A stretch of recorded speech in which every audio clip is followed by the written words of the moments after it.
The following is a Hennessy Hendo production. It includes excerpts and material from my vast collection of books and general knowledge. My collection spans many centuries and millennia. I upload as I have time, but the sheer volume is just so immense. It would do the people of the world good to listen to some actual classics or educate themselves on all manner of topics from fictional books to philosophy. Please like, comment, share, and subscribe to the channel. Margaret Sanger, 1879 to 1966, was a pioneering American nurse, sex educator, and activist who played a foundational role in the birth control movement and the establishment of reproductive health care in the United States. Her work significantly influenced women's rights and family planning worldwide, but her legacy is complex, including associations with controversial ideologies. Early life and influences, birth and family. Margaret Sanger was born Margaret Louise Higgins on September 14, 1879, in Corning, New York, to Irish Catholic immigrants. She was the sixth of 11 children in a financially struggling family. Her mother, Anne Purcell Higgins, endured 18 pregnancies in 22 years, which greatly influenced Sanger's advocacy for birth control. Education and early career. Sanger attended Claverack College and Hudson River Institute and later trained as a nurse at White Plains Hospital. Working in impoverished neighborhoods of New York City, she witnessed the devastating effects of unplanned pregnancies, unsafe abortions, and poor maternal health, inspiring her to address the lack of contraceptive knowledge. Birth control advocacy. 1. Early activism. In 1912, Sanger began writing a column titled, "What Every Girl Should Know," for the New York Call, focusing on sex education and reproductive health. She coined the term, birth control, and began distributing information about contraception, which was illegal under the Comstock Act of 1873, a federal law that prohibited the dissemination of obscene materials, including contraceptive information. 2. Pamphlet. Family Limitation, 1914, Sanger published Family Limitation, a pamphlet providing practical information on contraception.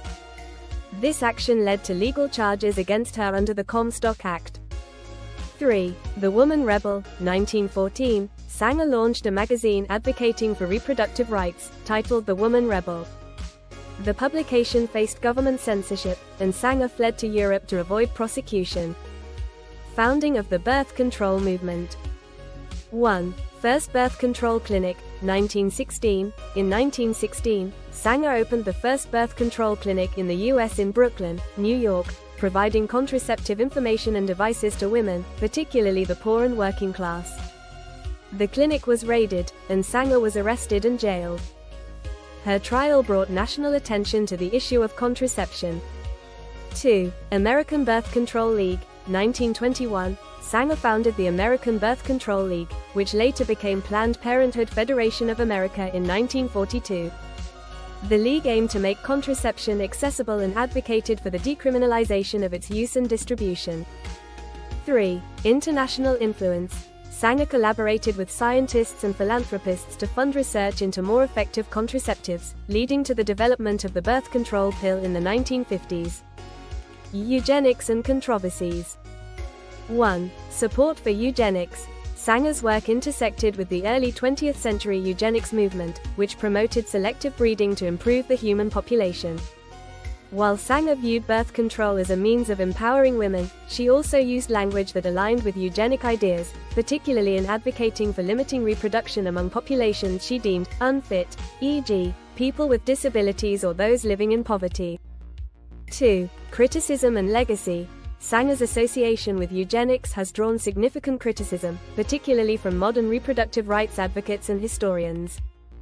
Planned Parenthood, the organization she founded, has publicly condemned her support for eugenics while acknowledging her contributions to reproductive health care. Later years and legacy. 1. Final advocacy efforts. In her later years, Sanger focused on international family planning, helping to establish the International Planned Parenthood Federation, IPPF, in 1952. She worked tirelessly to expand access to contraception globally, particularly in developing countries. 2. Death. Sanger died on September 6, 1966, in Tucson, Arizona, at the age of 86, a few months after the Supreme Court case Griswold v. Connecticut, 1965, legalized contraception for married couples. Impact. 1. Reproductive rights. Sanger's advocacy laid the groundwork for modern reproductive rights, emphasizing women's autonomy over their reproductive choices. The development of the birth control pill, for which she provided funding and support, revolutionized family planning. 2. Social and political influence. Her work contributed to shifting public attitudes and laws about contraception and reproductive health care. Planned Parenthood remains one of the most prominent organizations in providing sexual and reproductive health services globally. Complex legacy.